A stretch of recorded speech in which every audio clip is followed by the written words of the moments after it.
Kenapa Presiden Jokowi tak ajak Anies Baswedan, Ridwan Kamil, Andi Sudirman kemah? Hanya 5 beruntung. Nanti kan itu pada hari pertama, hari Senin, itu juga diundang para gubernur seluruh Indonesia. Nah, pada saat itu para gubernur kan diminta untuk memakai pakaian adat, karena ini adalah ibu kota Nusantara, ya ada adat Nusantara yang dipakai oleh para gubernur yang akan hadir. Dan para gubernur yang akan hadir itu rencananya yang tinggal ikut berkemah dengan Bapak Presiden, para gubernur seluruh Kalimantan. Jadi ada 5 gubernur: Kalimantan Timur, Kalimantan Utara, Kalimantan Selatan, Tengah, dan Barat. Di situ berubah drastis ketika Anies menjabat. Tidak ada lagi pertemuan dengan warga di balai kota setiap pagi waktu itu untuk menyelesaikan masalah mereka. Tidak ada lagi rasa aman ketika musim hujan akan datang. Tidak ada lagi harapan program kerja akan terlaksana dengan baik. Intinya, sebagai warga Jakarta, saya merasa apes di bawah kepemimpinan Anies. Ini informasi yang saya dapat, ekspektasi dari SoftBank sepertinya berbeda. Jadi mereka kabarnya menginginkan penduduknya 5 juta dan bahkan lebih. Saya nggak bisa bicara terlalu detail, tapi kira-kira dengan konsep seperti itu dan bahkan ada detail-detailnya, saya nggak bisa bicara terlalu detail. Artinya skemanya itu berbeda dengan yang kita mau bangun dan yang sudah ada di Undang-Undang IKN. Nah, dengan skema itu wajar jika mungkin ekspektasi dari profitnya dan sebagainya mungkin tidak masuk. Demi Allah, saya bersumpah. Demi Allah, saya bersumpah akan memenuhi kewajiban saya saya sebagai Kepala dan Wakil Kepala Otorita Ibu Kota Nusantara sebagai Kepala dan Wakil Kepala Otorita Nusantara dengan sebaik-baiknya dan seadil-adilnya, memegang teguh Undang-Undang Dasar Negara Republik Indonesia. Tinggal di sana Pak, di titik 0 itu ya? Ya. Persiapannya apa? Jangan tiba. Kalian belum briefing kapan? Ya. Persiapannya? Ya. Jauh minta syukuran dan baca doa. memegang teguh Undang-Undang Dasar Negara Republik Indonesia tahun 1945 dan menjalankan segala undang-undang dan peraturan dengan seluruh-seluruhnya serta berbakti kepada masyarakat nusa dan bangsa. IKN itu sebuah gagasan-gagasan yang masih sangat prematur, tapi dipaksakan harus ada dalam waktu yang sesingkat-singkatnya. Jadi rencana posisi atau lokasi kemah Bapak Presiden beserta jajaran terkait itu dari calon Istana Negara, di titik calon Istana Negara. Kamar-kamar yang diperlukan terutama untuk Bapak Presiden dan rombongan, para pejabat VIP dari Jakarta. IKN ini sama saja kita berjudi dengan nasib rakyat Indonesia. Nah, saya yang berjuang dari aspek planologi, memang itu tidak pantas dulu. 3 gubernur muda di Indonesia, yakni Gubernur DKI Jakarta Anies Baswedan, Gubernur Jawa Barat Ridwan Kamil, hingga Gubernur Sulawesi Selatan Andi Sudirman Sulaiman. Sebanyak 5 dari 34 gubernur di Indonesia bakal kemah dengan Presiden Jokowi atau yang disebut Joko Widodo. Ahad atau Minggu hingga Senin 13 sampai 14 Maret 2022.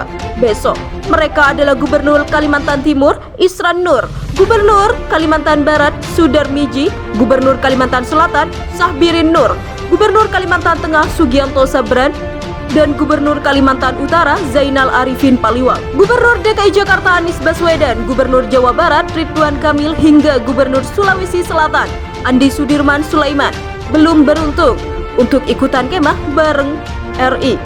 Presiden dengan Gubernur Kalimantan akan kemah di titik nol lokasi ibu kota negara Nusantara, Sepaku Kabupaten Penajam Pasar Utara, Kalimantan Timur. 20 sehingga gubernur hanya diundang datang ke lokasi IKN. Isra Nur sebagai tuan rumah tak menjelaskan kenapa hanya dia dan 4 gubernur lainnya di Kalimantan yang diajak kemah. Namun, semua gubernur tetap diundang datang. Sebab Presiden Jokowi direncanakan melakukan ritual syukuran pembangunan IKN sekaligus memberi arahan kepada para gubernur yang hadir. Syukuran digelar setelah Presiden Jokowi melantik Kepala Otorita IKN, Bambang Susanto dan Wakil Kepala Otorita IKN, Doni Rahajo, di Istana Negara Jakarta pada Kamis 10 Maret 2022. Kegiatan perkemahan bersama dengan Presiden Jokowi sangat spesial sebab di kawasan lokasi IKN Nusantara yang masih hutan sudah terpasang jaringan listrik, jaringan telekomunikasi, instalasi air, bersih, tenda dan perlengkapan menginap. Kepala Biro Administrasi Pimpinan Sekretariat Daerah Provinsi Kalimantan Timur, HN Safranuddin mengatakan, saat berkumpul nantinya semua gubernur diminta membawa 1 liter air dan 2 kilogram tanah dari masing-masing provinsi ke IKN. Air dan tanah nantinya akan dimasukkan ke dalam kendi bernama Kendi Nusantara yang terbuat dari tembaga. Ivan Sapaan HM Safranuddin mengatakan, khusus untuk Kalimantan Timur, air dan tanah akan diambil dari lokasi 2 kesultanan, yakni Kesultanan Kutai di Lama Kecamatan Anggana, Kabupaten Kutai, Kartanegara, dan Kabupaten Pasar. Kebetulan wilayah IKN Nusantara ini akan sebagian wilayah Kesultanan Kutai dan Kesultanan Pasar. Jadi, itu simbol mewakili kesultanan yang ada di Kalimantan Timur. Begitulah terang pria yang juga juru bicara Gubernur Kalimantan Timur saat dihubungi pada Jumat 11 Maret 2022. Selain itu, di hari H, Gubernur se-Indonesia juga diminta untuk menggunakan pakaian adat masing-masing daerah. 3 tahapan pembangunan IKN, Direktur Industri Pariwisata dan Ekonomi Kreatif, Badan Perencanaan dan Pembangunan Nasional, Teguh Sambodo mengungkapkan 3 tahapan dalam pengembangan IKN Nusantara. Ketiga tahapan tersebut rencananya berjalan hingga 245. Sampai 2024, kami akan fokus mempersiapkannya sebagai pusat pemerintahan. Jadi, luasan itu sekitar 6,00 hektar. Juga akan dibangun dalam beberapa tahap. Begitulah ujar Teguh dalam diskusi daring tentang pembangunan IKN pada Sabtu 12 Maret 2022. 3 tahun pertama di mana ini difokuskan kepada sarana utama yakni Istana Kepresidenan, perkantoran dan perumahan dari ASN, TNI dan Polri. Begitulah lanjutnya. Menurutnya, pada tahapan ini juga akan menjadi peluang bagi pertumbuhan sektor-sektor ekonomi prioritas yang akan dikembangkan. Harapannya dengan infrastruktur yang baik dan dibangun di tahap pertama ini memungkinkan perkembangan lebih lanjut dari IKN dan pemanfaatannya untuk penarikan investasi di 3 tahun pertama yang bisa direalisasikan mulai 2025. Begitulah ungkap Teguh. Fase kedua yakni seluruh infrastruktur dan ekosistem yang dicakup dalam IKN nantinya akan terkoneksi dengan kota-kota terdekat, yakni Balikpapan, Samarinda, Penajam Pasar Utara, Kutai Timur, dan Kutai Kartanegara. Ini bisa jadi diperkuat dan bisa memberikan daya ungkit lebih baik untuk transformasi ekonomi Kalimantan Timur. Begitulah tutur Teguh. Tahapan ketiga yakni pada 2045 dan selanjutnya IKN diharapkan bisa melanjutkan kemajuannya meningkatkan status sebagai livable city, smart city, dan grand city, serta mendukung target net zero carbon emission Indonesia sebab 100% sumber energi berasal dari energi baru terbarukan.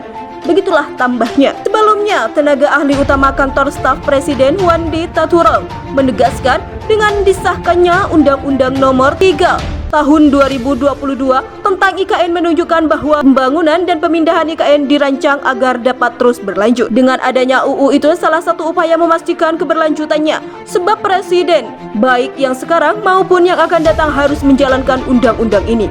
Begitulah ujar Wandi dalam keterangan pers pada Sabtu. Wandi mengakui pembangunan dan pemindahan IKN pasti menghadapi banyak tantangan, namun dengan niat baik yang dilandasi visi yang jauh ke depan serta kerja keras semua pihak, selama ini pemerintah yakni membangun IKN akan berhasil dan berkelanjutan. Apalagi kita sedangkan berbicara tentang masa depan bangsa menuju Indonesia Maju 2045. Begitulah tuturnya. Wandi menjelaskan UU IKN merupakan landasan hukum dan acuan untuk melaksanakan segala tahapan proses pembangunan dan pemindahan ibu kota dari Jakarta ke kota Nusantara di Kalimantan Timur.